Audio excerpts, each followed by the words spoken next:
Boa tarde, boa noite, bom dia para dependendo de se está assistindo. Muito obrigado por estar conosco aqui. Hoje nós temos nosso sexto podcast, né? Eu sou o produtor Oliver Heck, da Station A de Houston, Texas. Vamos iniciar com o canto invocativo de Deus. Todo mundo com posição de oração, por favor. Ó Deus Pai, que dás vida a todos os seres viventes, abençoa-me com o vosso Espírito. Eu vivo não pela minha própria força, mas pela vida de Deus Pai que permeia os céus e a terra. As minhas obras, não sou eu quem as realiza, mas a força de Deus Pai que permeia os céus e a terra. Ó Deus, que vos manifestasse através da Seixonoe, para indicar-me o caminho dos céus e da terra, protegei-me. O Divino Espírito Santo de Deus desce sobre nós e orienta essa palestra, esse podcast, conforme a sua vontade. Muito obrigado, muito obrigado. Muito bem, pessoal. Bom, ótimo que a gente está aqui de novo, né? No nosso esse podcast, onde a gente sempre traz convidados que tenham muita vivência na tecnologia, para discutir temas importantes. E aí a gente vai aprendendo cada vez mais, na verdade, né? Nossas lives estão sempre no canal do YouTube, Seixonoye Houston. Se inscrevam e deixem o seu like se gostar. Na verdade, a gente quer chegar a 1.000 inscritos, né? Já estamos já em 900 e pouco. Então, se vocês ajudarem, a gente chegar rapidinho.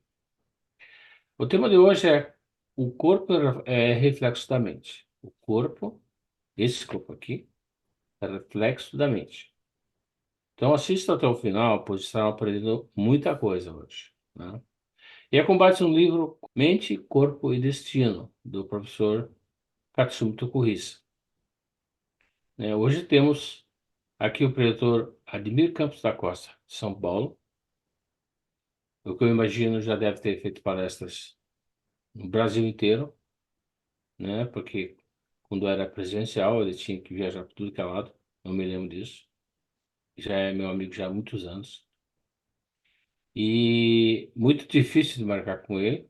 Eu consegui finalmente marcar que ele viesse hoje colaborar com a gente aqui. Muito obrigado. Muito obrigado. Ademir Santos, seja bem-vindo. Eu gostaria que iniciasse contando como entrou na Seixinoe e que contasse um breve relato. Fala, Alessandro.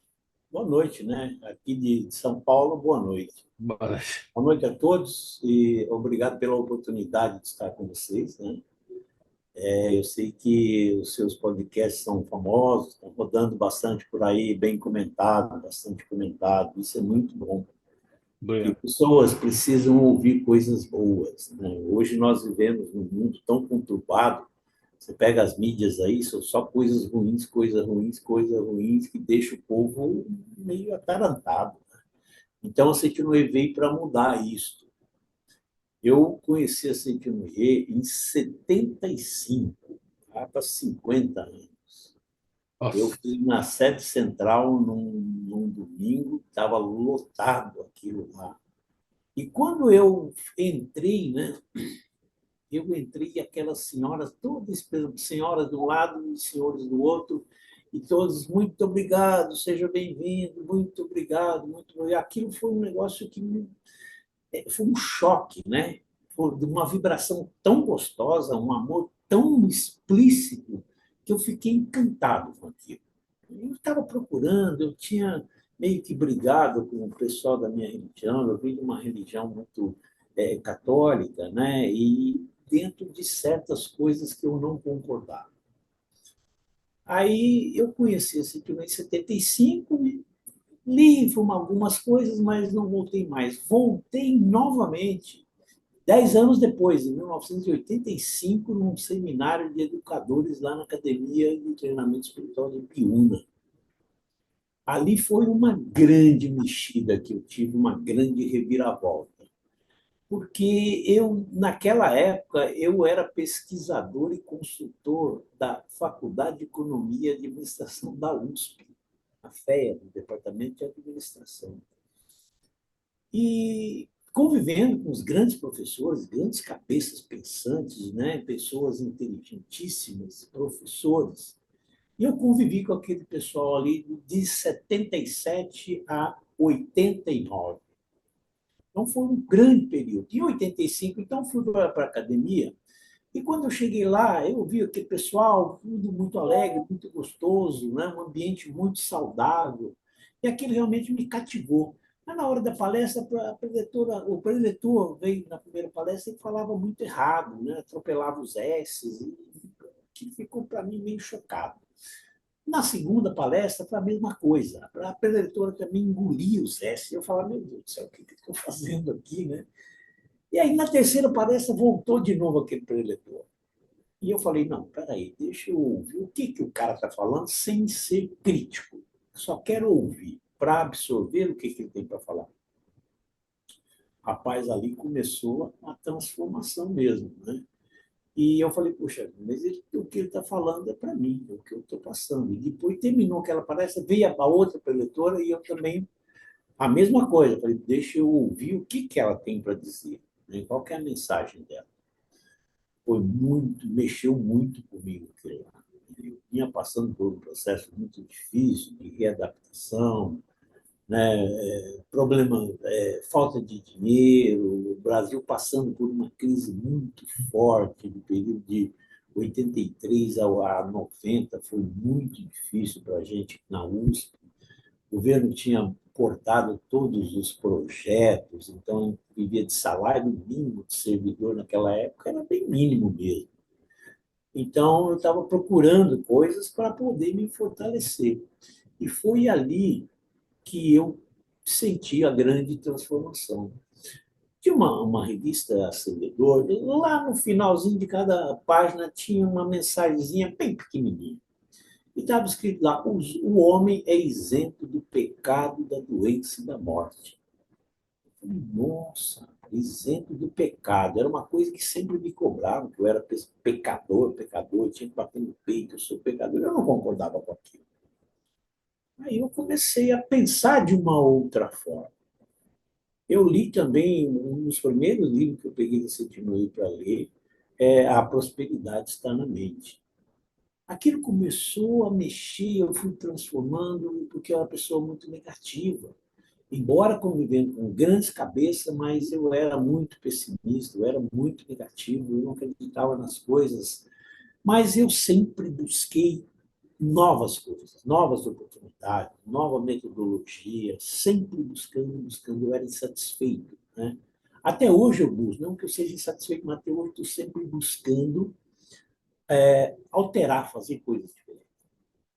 E eu saí de lá desse seminário de Biúna bem mexido, bem, mexeu bastante comigo, me fez refletir, reflexionar, repensar, rever. Botei a cabeça no travesseiro, toda noite eu começava a pensar, eu comecei a fazer meditação todas as noites, eu faço até hoje. Toda noite eu faço meditação. Toda noite. Então foi uma mexida, uma grande transformação.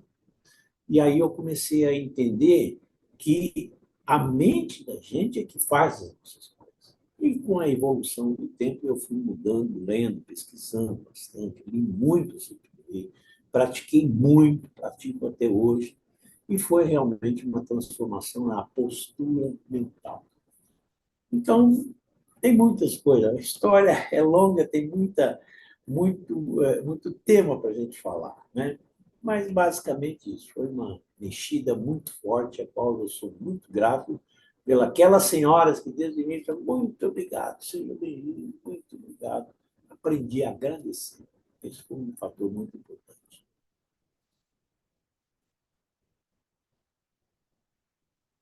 Muito bem, Advir. Interessante que você tem, imagina, quase 50 anos de testemunho. Impressionante a informação que você já adquiriu, né? Nessa filosofia. Eu sempre vi você super ocupado, fazendo muitas coisas, até 20 anos atrás, quando eu estava no Brasil, né? É impressionante mesmo. Parabéns. Muito obrigado. Mas vamos iniciar esse tema desse livro maravilhoso. Eu gostaria que você comentasse por que deve-se dizer que a mente não possui forma definida e basta que a pessoa pense em mudar, ela mudará. Olha, Sam, uma coisa que mexeu comigo lá em Biúna foi isso, a postura mental, né? E eu sempre vivi na USP ali 12, 14 anos, convivendo com pesquisadores. Eu comecei minha carreira profissional no IPT, que é o Instituto de Pesquisa Tecnológica, e depois eu fui convidado para ir para a FEA. E sempre convivendo com pensadores, né, com pesquisadores. E eu aprendi a pesquisar, não pesquisar no laboratório, mas pesquisar através de pego uma palavra, uma frase, e eu vou pesquisar e criar alguma coisa em cima daquilo. Quando as pessoas falavam, olha, precisa mudar, eu ouvi muita gente falar, não, eu nasci assim no mundo, não tem jeito. E não é bem assim. Eu fui pesquisar o que é a postura da mente, o que é a mente. Todo ser humano, nós nascemos da mesma forma, viemos do mesmo jeito. Pai e mãe, um mais um é igual a dois. Um mais um forma um. Um espermatozoide e um óvulo, duas células, uma célula mais outra célula, não formam duas células, formam um óvulo, né? Um ovo. Aí depois começa assim, a meiose, né? Ou a mitose. Essa célula se transforma em duas, quatro, oito, 62, 64, e assim vai, pares. Todo ser humano vem dessa forma. Então, nessa evolução, é uma evolução perfeita. Quando Deus criou o universo, Deus criou tudo perfeito. Deus deu para cada um. Quando nós voltamos para esta terra, quando nós voltamos para nascer, nós pedimos para voltar, aí Deus falou assim: aonde você quer nascer? Aí nós escolhemos a família, eu quero voltar naquela família para resgatar uma série de coisas que não conseguimos. Então eu quero voltar naquela família. Deus falou: tá bom. E ele falou para todo ser humano, para todo ser humano: tá bom. Então eu vou te dar duas coisas: o livre-arbítrio e um dom. Todos. Cada um tem um dom diferente. Por isso que não existe duas impressões digitais iguais. Nenhum ser humano tem impressão digital igual ao do outro. Mesmo univitelinos, gêmeos, não tem impressão digital igual. Porque cada um é um. Deus deu uma missão e um dom para cada um.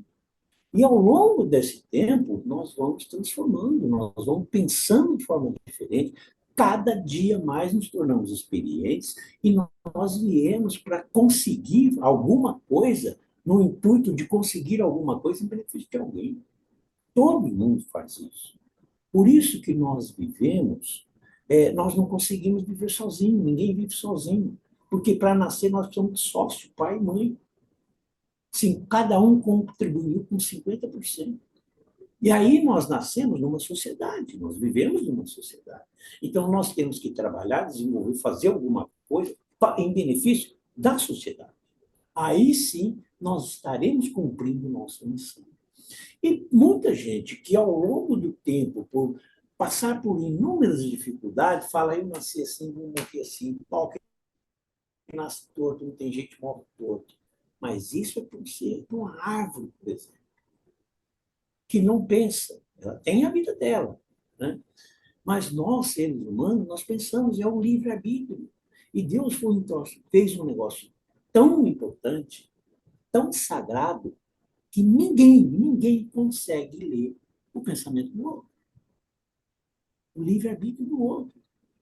Ninguém, jamais, não tem, mesmo com toda a tecnologia, você não lê o pensamento do outro. Porque Deus é um negócio tão fechado que está na mente, no nosso crânio. O crânio, a massa encefálica, ela não muda. Ela vai até uma determinada idade, ela se compõe, mas a mente, ela evolui constantemente.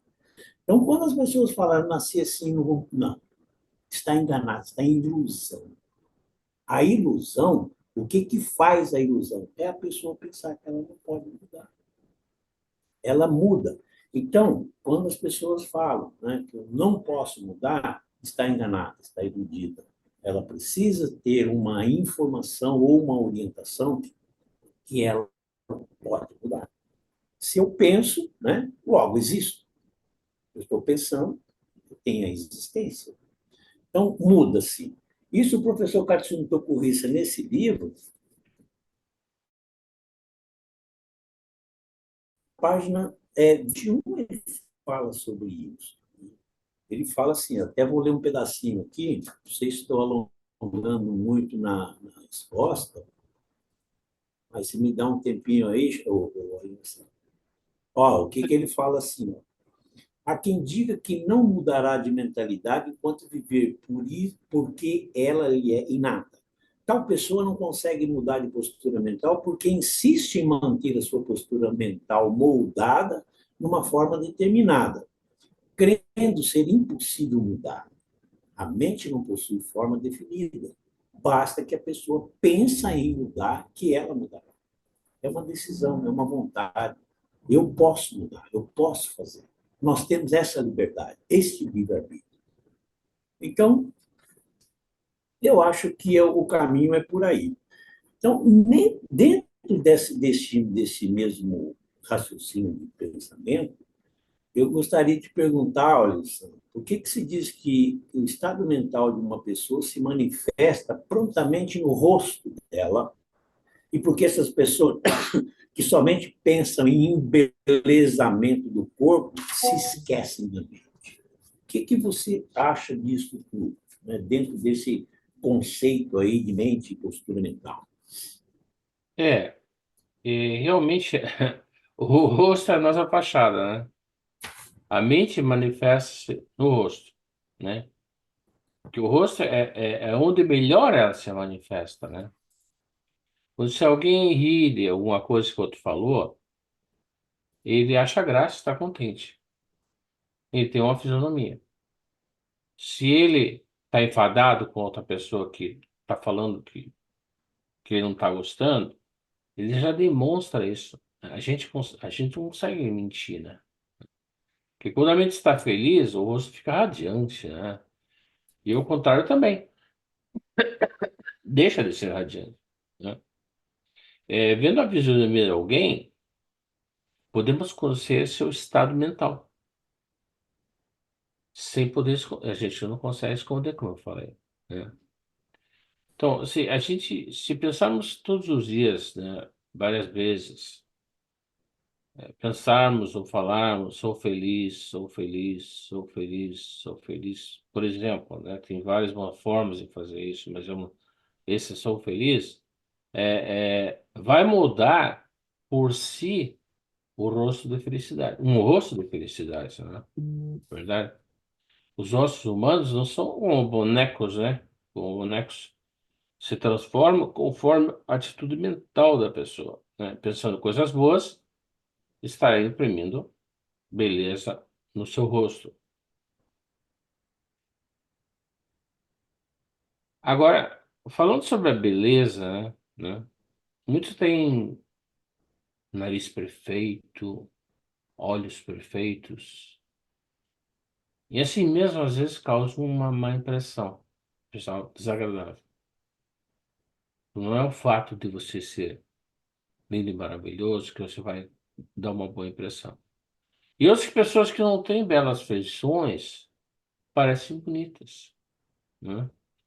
Então, quem passa muitas horas do dia com bons pensamentos está imprimindo a beleza em seu rosto.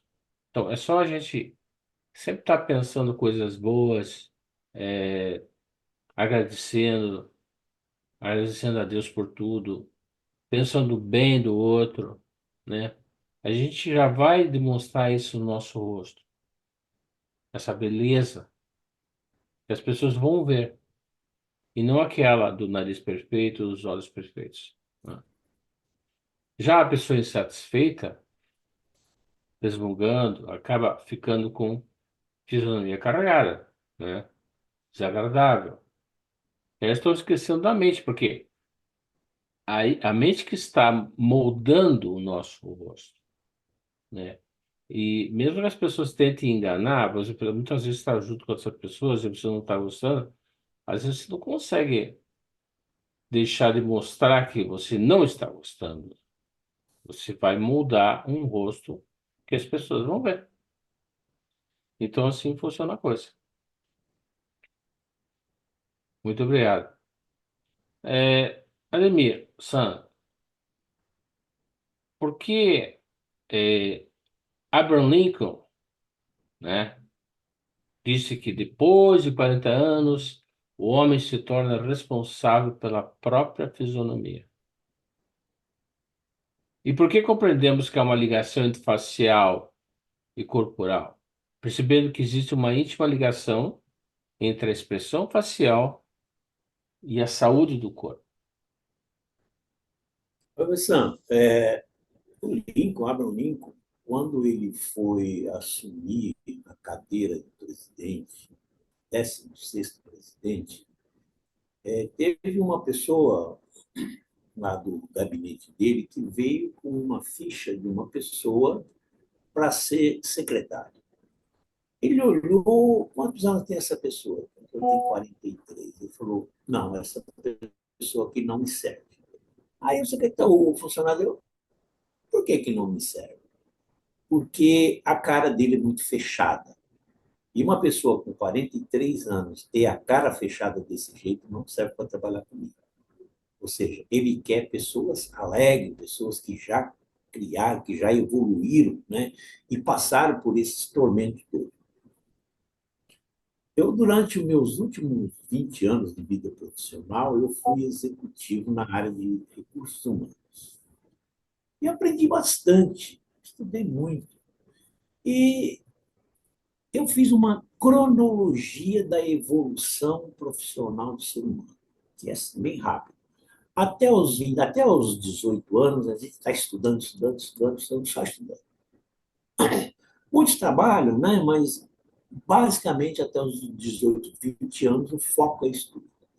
De 20 aos 25, já entrou está terminando, entrou na faculdade, está terminando a graduação. De 25 até os 30, a pessoa ou vai fazer mestrado, ou vai fazer doutorado, ou vai fazer especialização. Chegou nos 30 anos, ele vai fazer grandes opções. Se ele vai ser empresário, se ele vai ser executivo, se ele vai continuar sendo empregado. Dos 30 aos 40 é época de pauleira. Pauleira geral de trabalho, trabalho, estudo, constituir família, ter filhos, né, evoluir na profissão. E chega aos 40, a pessoa já trabalhou bastante. Se chega, foi aí que o Lincoln matou a pau. Se a pessoa chegou aos 40 e ele ainda está de cara fechada, ele não evoluiu na vida profissional. E dos 40 aos 50, né? Dos 30 aos 40 é o avião taxiando na pista para levantar voo. Nos 40 anos levantou voo. Dos 40 aos 50 é o voo longo. Dos 50 aos 60 ele começa a baixar o voo.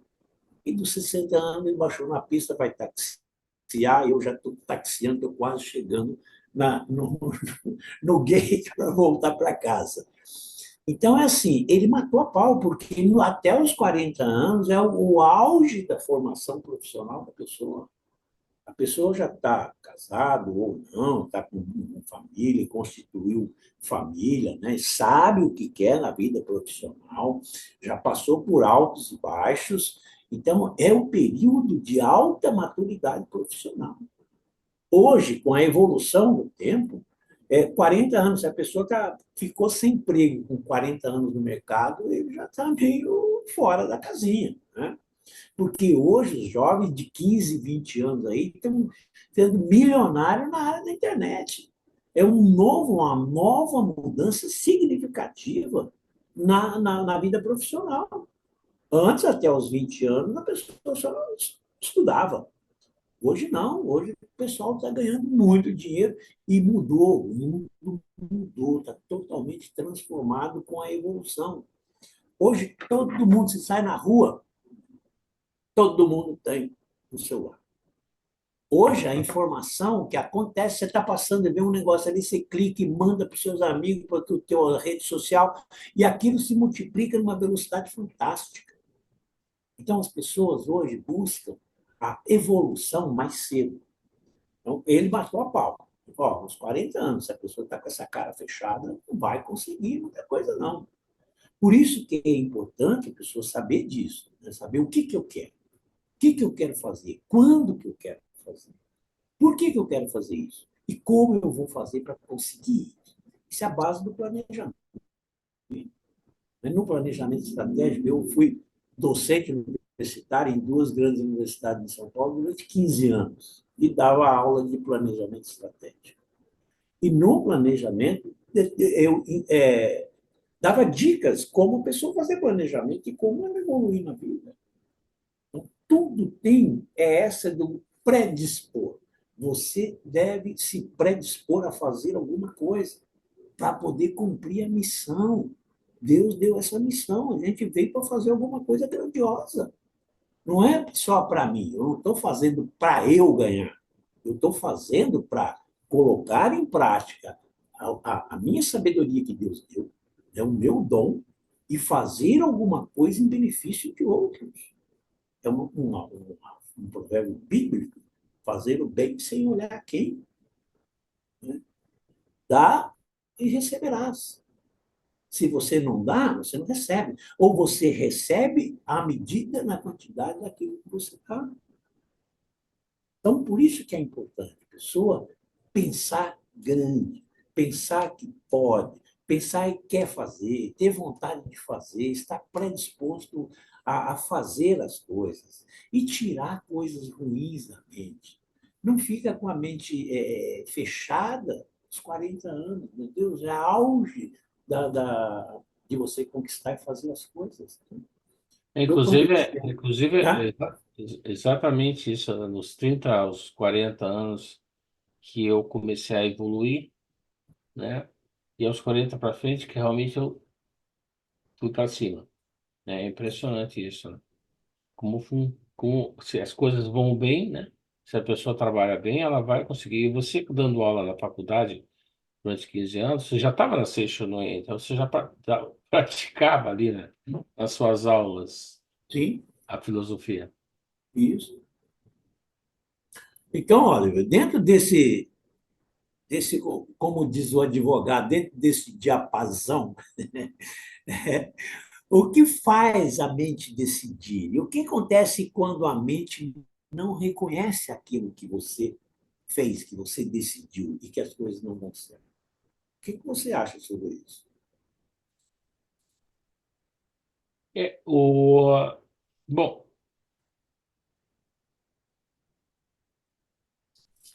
quando faz a mente decidir e ela não reconhece, né? Mas, na verdade, a mente gera ação e a ação gera circunstância. Então, significa o quê? Que a mente gera a circunstância. Dizem que rimos quando estamos alegres, né? Mas aqui na Seixonoye aprendemos que quando rimos, ficamos alegres. É diferente. A gente ri primeiro. E rindo, você vai se tornar alegre. Que aí temos o treino do riso, por exemplo, né? Até teve um exemplo aí da. Acho que todo mundo já viu na internet. É o rapaz que estava no metrô, lendo um livro, ele começou a estar todo mundo do jeito que fica sempre, né? Todo mundo quieto, sério. Aí ele começou a rir. Não sei se você viu essa. Ele começou a rir do livro e começou a rir muito. Aí as pessoas do lado começaram a rir dele, né? Rir também, porque não sabia porque ele estava rindo. E de repente, todo o metrô, o trem Em estava rindo. torno dele ali. E ninguém sabe por quê, mas você vê como contaminou, né, essa alegria. Então, a gente ria para ficar alegre, né? E, por exemplo, se a gente, o fato de decidir ou não reconhecer, quando você veste um pijama, por exemplo, você já põe na mente que você vai dormir. né? Você vai dormir. Né? Você veste uma roupa de sair, você já quer sair. Você não vai querer dormir com a roupa de sair. Você não vai querer descansar. Você quer sair fora, né? Então, vai definindo, a mente vai definindo a coisa, né? Que você reconhece, porque quando você pôs a roupa, você reconhece que é a saída de casa, é para sair e não para ficar em casa, né? Então, ou seja, a forma influi na mente, a forma influi na mente, né? Então, as coisas passam a existir quando você reconhece, né?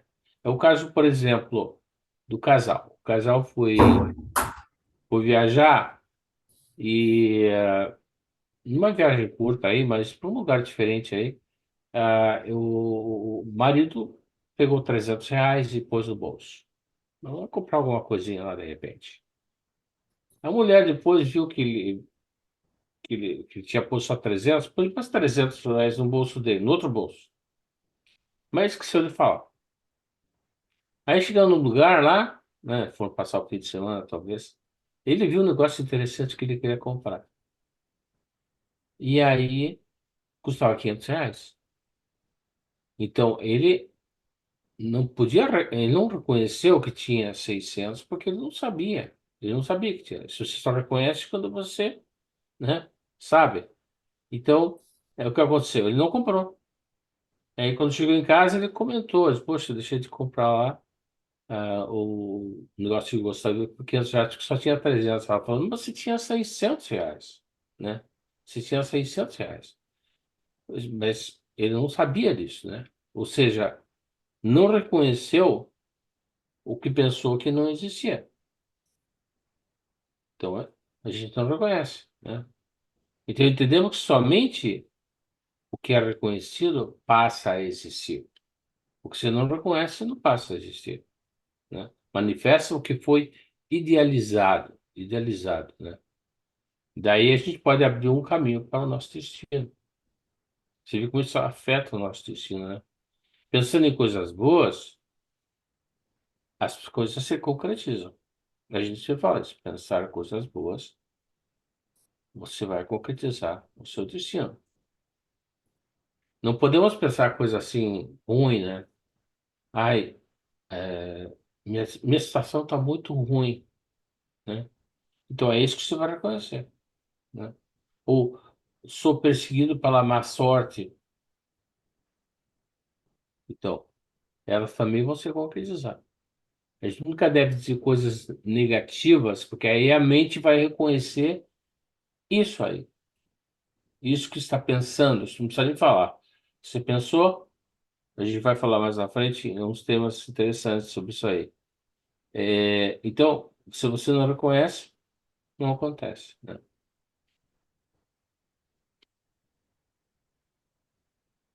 Agora, gostaria de que se comentasse algo sobre a eficácia da palavra, né? E também sobre a sutileza da palavra. A gente sabe que a palavra é ação, a palavra é muito importante para o ser humano. Ela que faz as coisas acontecerem. Então, eu gostaria que você comentasse alguma coisa sobre isso. Olha, Bessan, eu li um negócio, três coisas que nós não recuperamos mais. Primeiro, a flecha atirada. Você solta uma flecha, você não consegue pegar. Você só vai Uhum. pegar depois que ela chegou no objetivo dela. A oportunidade perdida. A oportunidade, ela é igual um careca que só tem um chumaço de cabelo na ponta, igual o Ronaldo Fenômeno foi na Copa com aquele tupetinho lá. A oportunidade é assim, tem aquele tupete. Se tem que passar, você tem que agarrar com aquilo ali. Se passou a oportunidade, você não recupera, né? Você não consegue fazer. E a outra coisa é a palavra proferida, né? A palavra, você pode criar ora o paraíso, ora o inferno numa pessoa. Se o que você fala, o teu tom de voz, a forma que você fala, a entoação, tudo que você diz, né? Conforme você diz, a pessoa que ouve, ela recebe. impacto ou negativo ou positivo. Então, a palavra tem força criadora. Tem até um livro com esse título, A Palavra, Força Criadora. Quando uma pessoa quer fazer alguma coisa, que ela está planejando em fazer alguma coisa, a hora que ela toma a decisão, ela fala a palavra mágica, eu posso fazer. Se ela fala, eu posso, gera dentro dela uma vontade, algo que mexe com ela, retorce todo o corpo e a mente, a pessoa fica estimulada em fazer. Ela fala, eu posso fazer. Agora, se ela fala, quantas vezes eu já vi, muita areia para o meu caminhãozinho, não vai dar. Pronto. Não dá, não dá. Quando você fala isso, o teu ânimo despenca. Então, é muito importante o que você fala. A eficácia, o significado dela é o efeito provocado, né? Eu digo isso dentro do planejamento, o objetivo pretendido, o objetivo alcançado, você foi eficaz naquilo que você fez porque você alcançou o seu objetivo. A palavra proferida, ela tem uma eficácia, né? Ou positiva ou negativa. Por isso que é muito importante o que você fala. Ser importante, é desenvolver em nós mesmos, ser comedido, ter um raciocínio, ser mais calmo. Outra coisa interessante, que eu sempre digo isso, o que é ser uma pessoa paciente? Né? Uma pessoa que tem paciência. A pessoa que tem paciência é aquela que tem paz interior. A pessoa que tem paz interior, ela absorve tudo, não se estoura, não se estressa, vem um monte de coisa, ela vem, ela trabalha aquilo, faz a coisa acontecer. Então, fala de uma forma diferente, tem a sutileza nas palavras. Agora, uma professora, que nem o caso do Lincoln, lá, o cara de 43 anos, que estava com a cara fechada, esse cara, você fala, ele explode. São pessoas mal-humoradas, né? Pessoas que não estão felizes com nada. A palavra tem força criadora, sim, em todo sentido. Eu, enquanto professor, eu tinha os meus dois filhos, eu tenho um casal de filhos, uma diferença de 5 anos um do outro, quase 5. Eu sempre cobrei deles o estudo. Sempre dei, fiz de tudo para dar os melhores colégios, melhores escolas para eles, o que eles tiveram, mas sempre cobrei os estudos. Minha filha sempre não precisei cobrar muito, não, porque ela despachou, ela sempre foi hábil estudante. Ela sempre, e hoje ela é uma grande engenheira, é especialista em patologia na área de estrutura. E o meu filho, ele sempre vinha com notas vermelhas no boletim. Eu pegava o boletim e já ia direto nas vermelhas. Ele tinha 10 disciplinas. Sempre lá vinha 3, 2 vermelhas. E eu pegava no pé dele para fazer as vermelhas. Um dia chegou para mim e falou, pô, pai, peraí. Você me cobra tanto as vermelhas e as azuis? Você não fala nada das azuis, por quê? Eu falei, opa, peraí. Eu realmente não estou reconhecendo o esforço que ele está fazendo. Aí eu falei, tá bom, filho, desculpa, foi um desvio meu, não vou ver mais esse lado negativo. E passei a ver só as azuis. E comecei a estimulá-lo, incentivá-lo, sempre falando para ele que ele era capaz, que ele podia, que ele tinha competência, que ele podia fazer. Ao longo do tempo, acabaram as vermelhas, foram embora. A partir daí eu fui.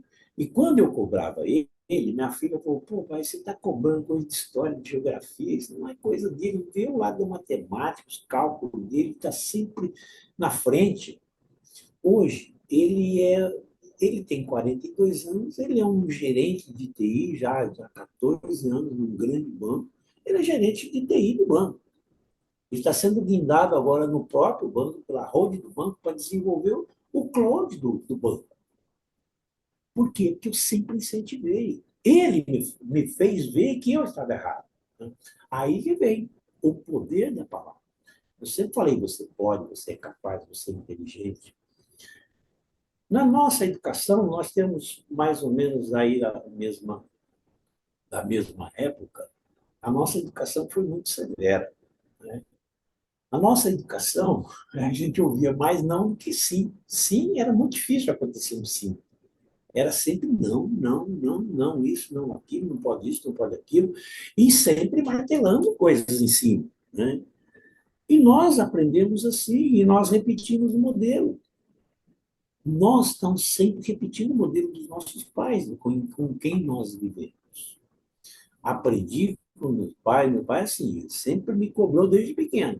Você não pode ter preguiça, você tem que ser honesto, e se alguém mandar você falar uma coisa, você nunca diga não. Fala que você sabe que se vira e vai fazer.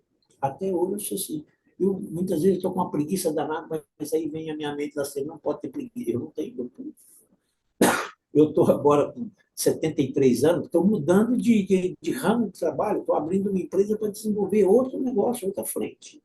Mudando, eu posso mudar, eu quero mudar, eu tenho condições de mudar. Então, isso é importante, né? Falando da sutileza. O homem, a diferença de homem e mulher dentro de casa. O homem foi criado para pegar uma marreta, derrubar uma parede, subir lá no telhado, fazer coisa, arrancar o piso, troço bruto. Né? A mulher já é mais do lado da docilidade, a amabilidade. A mulher, ela cuida da flor, ela cuida do detalhe, ela cuida da cortina, ela cuida do ambiente da casa, do perfume. Então, são sutilezas. Para o homem foi criado de uma maneira bruta. O homem, muitas vezes, não sabe ser sutil, não tem sutileza. Né? Mas ele tem, da forma dele, ele tem. Então, fechando aí a nossa essa colocação, a eficácia da palavra a gente precisa ter muito cuidado. Foi isso que eu aprendi dentro da CTV, ver sempre as partes positivas das pessoas, coisas e fatos, e nunca a parte negativa. Quando a gente vê a parte positiva, as pessoas podem estar em um momento difícil, quando você vem com uma palavra de incentivo, de elogio, de estímulo, a pessoa. Então, eu aprendi isso e eu acho que é importante a gente estar falando. Cuidado com o que você fala, porque nós podemos transformar, criar, ora, o paraíso ou o inferno na vida de uma pessoa.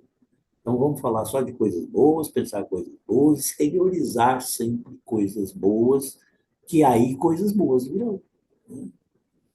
Olha, Alessandro, dentro desse conceito aí, como que se explica que as palavras pronunciadas ao mesmo tempo e ao mesmo tempo ouvindo tornar-se pensamento que manifesta como destino? Como é que você vê isso, né, dentro desse conceito? Na verdade, isso aí é a continuação do que você estava falando, inclusive. Porque a gente não deve, em hipótese alguma, como você falou, usar demais palavras, né? A gente não pode usar demais palavras para familiares, amigos, colegas, etc. Porque vai estar influindo no futuro dessa pessoa, né? E no seu também, né? Que tudo volta. Então, porque elas, se você fala alguma coisa, elas podem acreditar nisso. Se ela acreditar nisso, se for positivo, ótimo. Se for negativo, péssimo, né? Você, às vezes eu tenho vários irmãos e você fala, pô, você é o mais burro de todos, né? Sempre foi, né?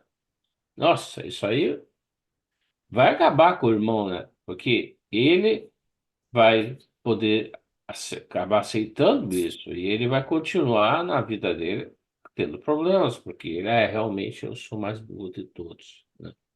Então a gente está afetando isso com essa palavra, com essa frase, o destino do outro, né? Ou então você acontece alguma coisa com o seu amigo ou seu colega, você fala, nossa, você não tem sorte mesmo, né? Quer dizer, aí a pessoa vai acreditar que ela não tem sorte mesmo, né?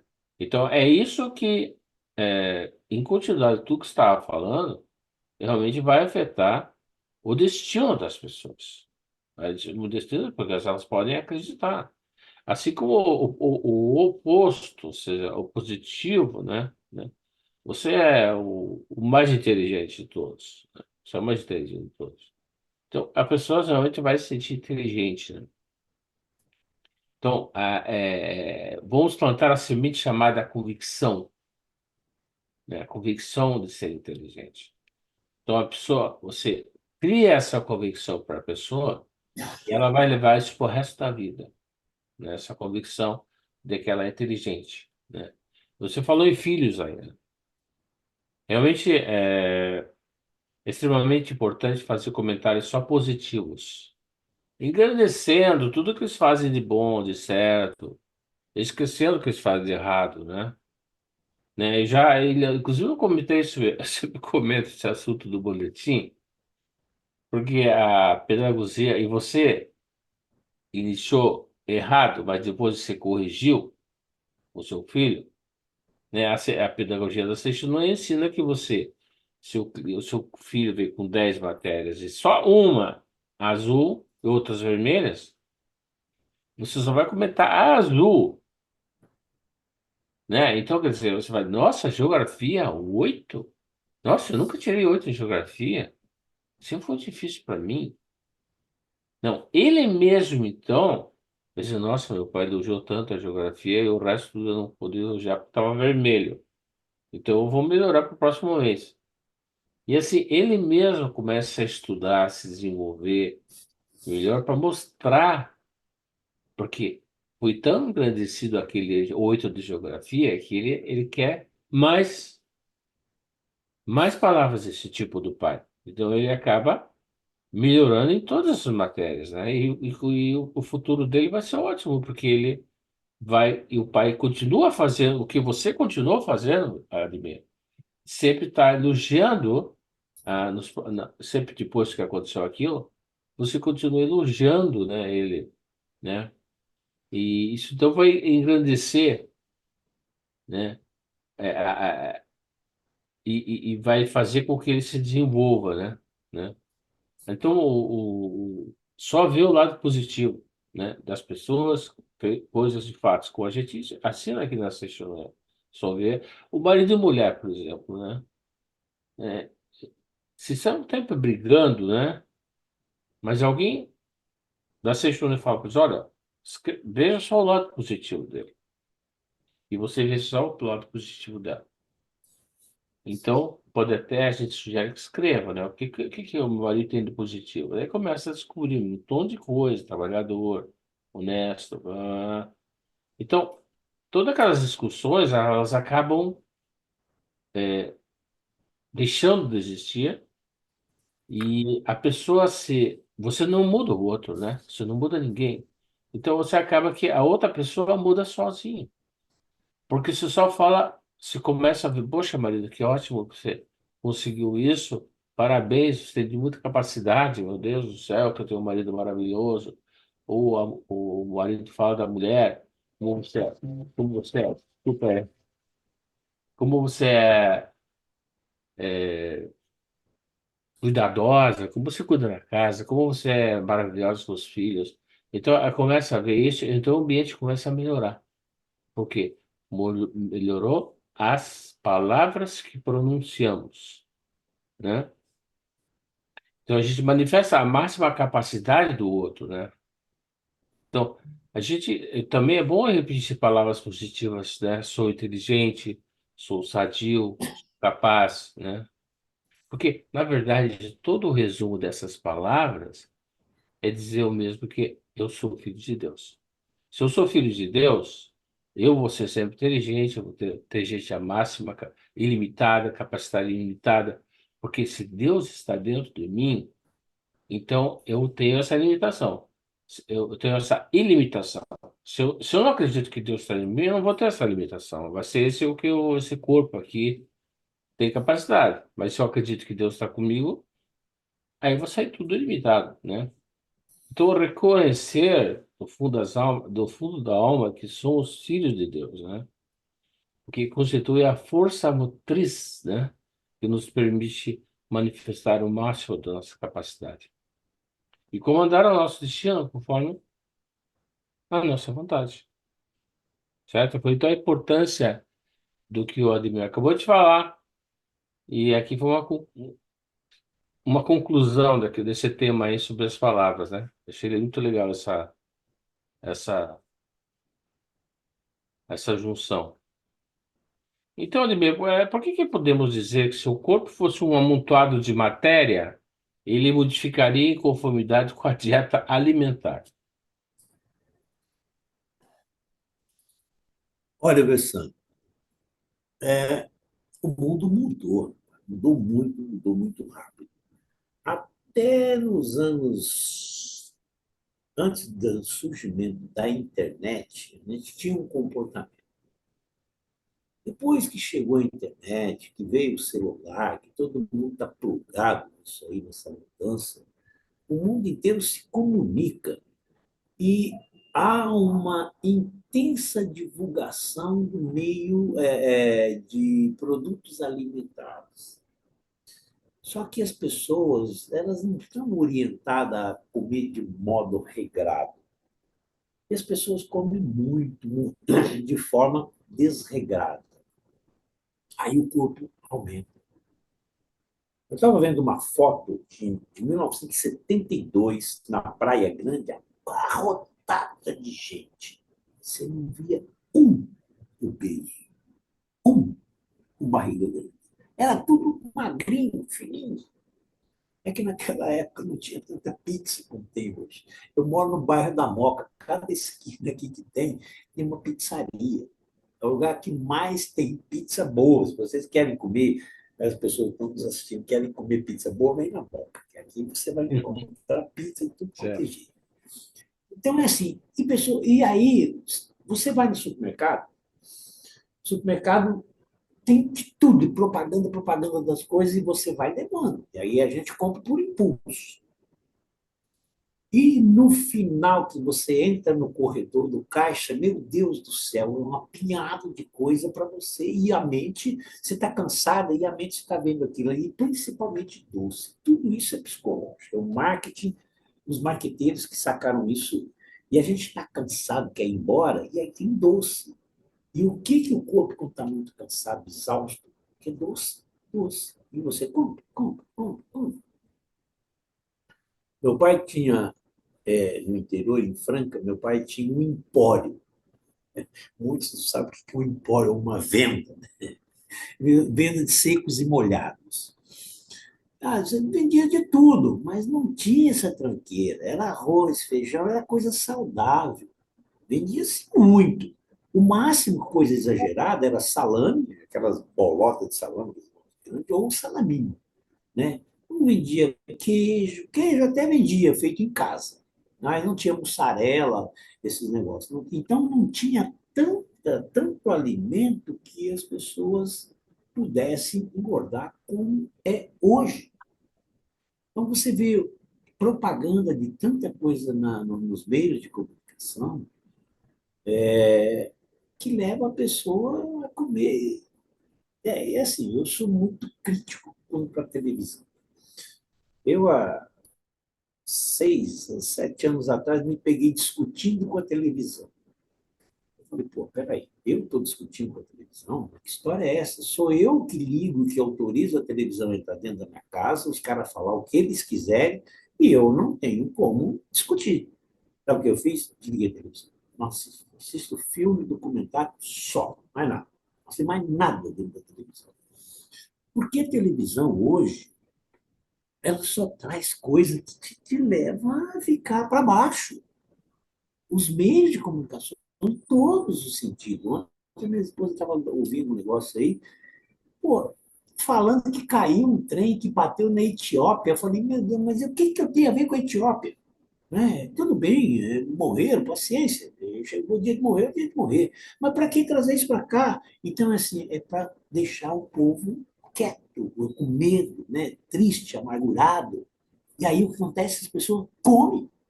Você está amargurado, você está ansioso, você está com medo. E que se fala tanto de assalto, tanto de ladrão e tanto de coisa, você fica com medo, você não sai de casa. Se você não sai de casa, está ansioso, o que você vai fazer? É um abre e fecha de porta de geladeira interminável o dia inteiro. Então, esse negócio da dieta alimentar, as pessoas precisam fazer. Eu nasci na fazenda e vivi na fazenda até os 10 anos.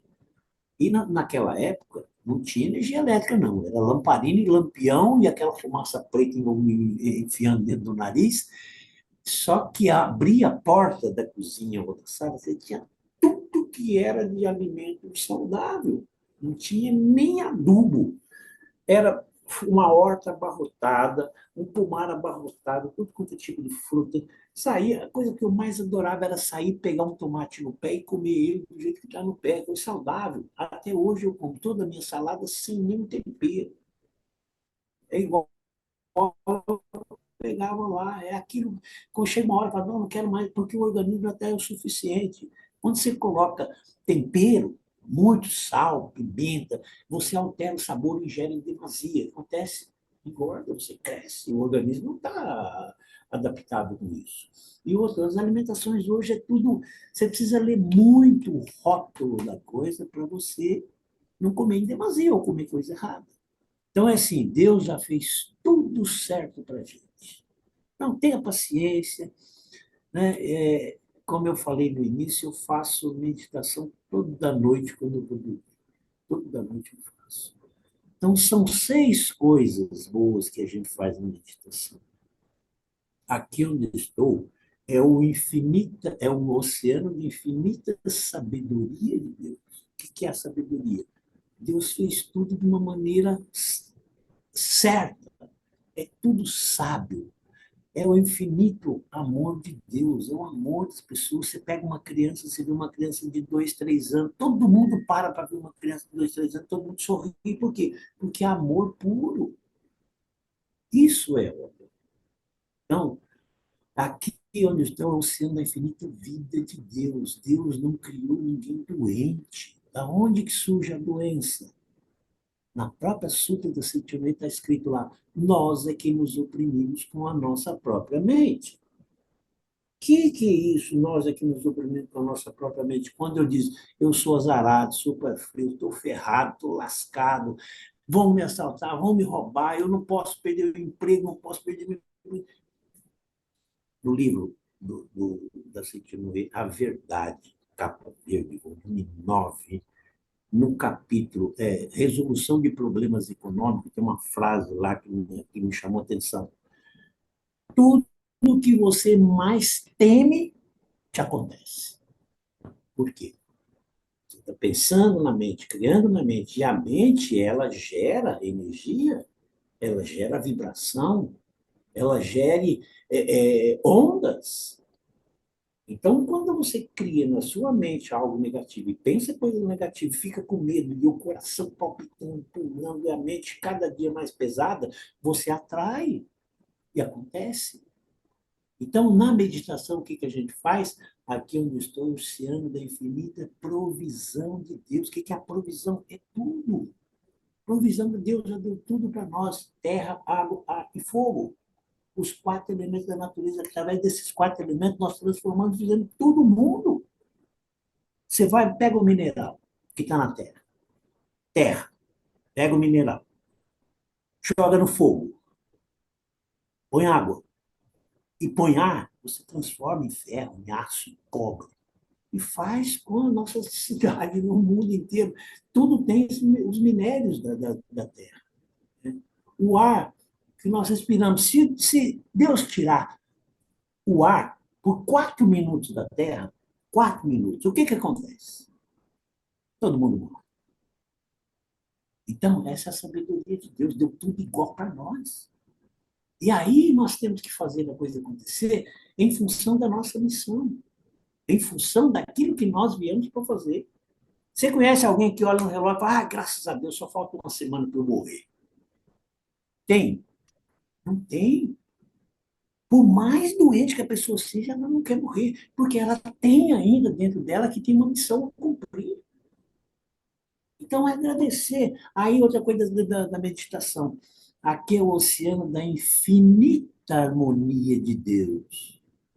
Tudo harmônico. Você pega a Terra, Marte, Júpiter, Sol, tudo girando entre si em velocidade diferente, mas ao mesmo tempo, bilhões de anos na mesma velocidade. Isso é coisa harmônica. Nenhum sistema colide um ou entra na rota do outro. Isso é um sistema harmônico e perfeito.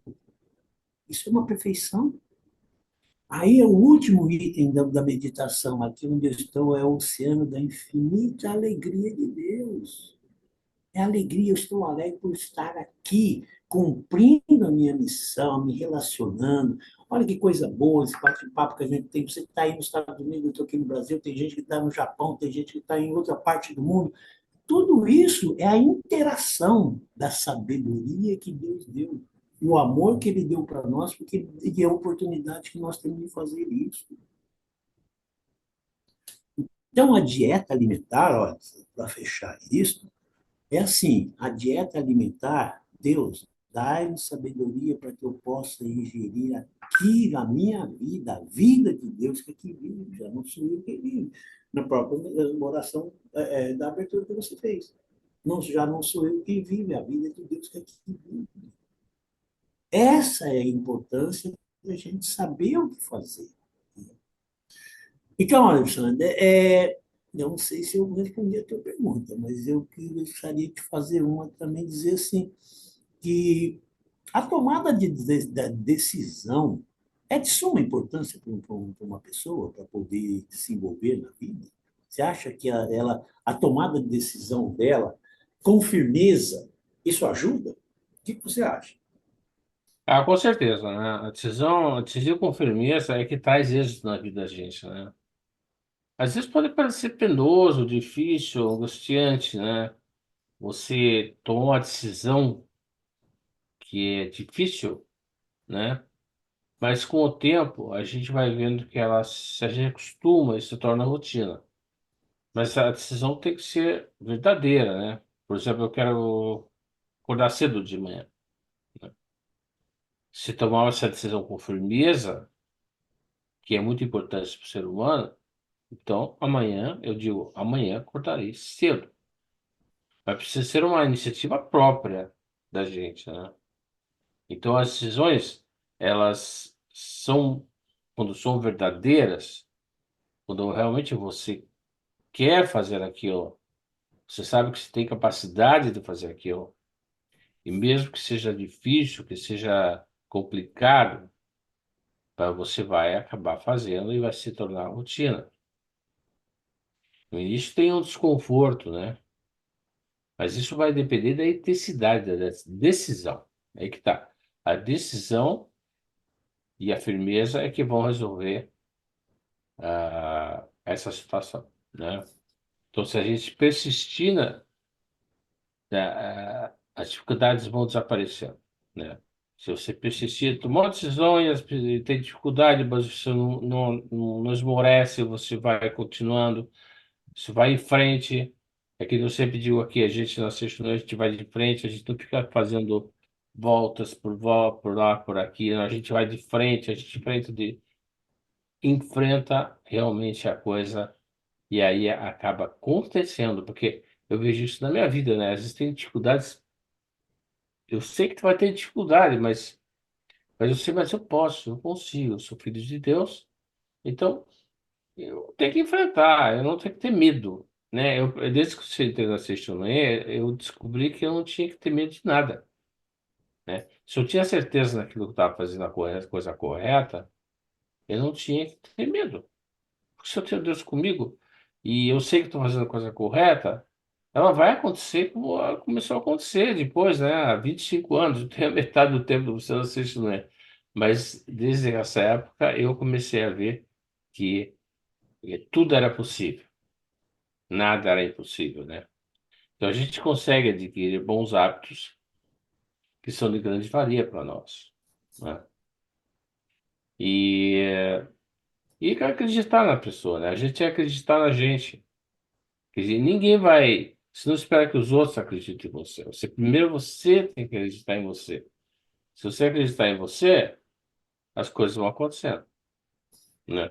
Se você é o primeiro a dizer, não, eu acho que não tem condição. Aí eu queria você comentou no momento que você falou, eu não tenho caminhãozinho, não tenho toda essa areia, como é que você falou? Muita areia para o meu caminhãozinho. Essa aqui, passa uma moça bonita, você não vai tentar porque você fala, não, essa é muita areia para o meu caminhãozinho. Essa pessoa.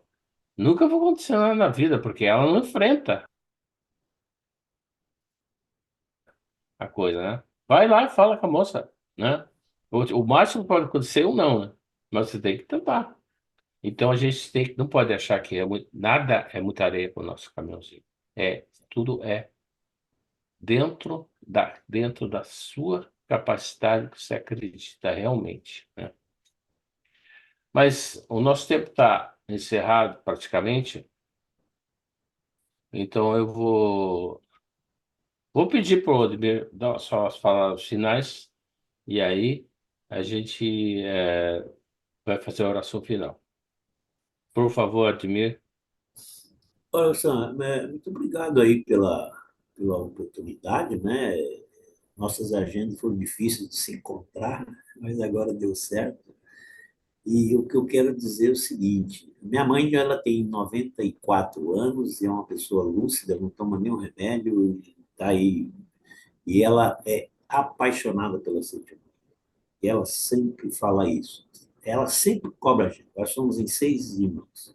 Ela sempre fala. Eu não, quando a gente chega lá meio triste, ela fala assim: eu posso, eu faço, eu consigo.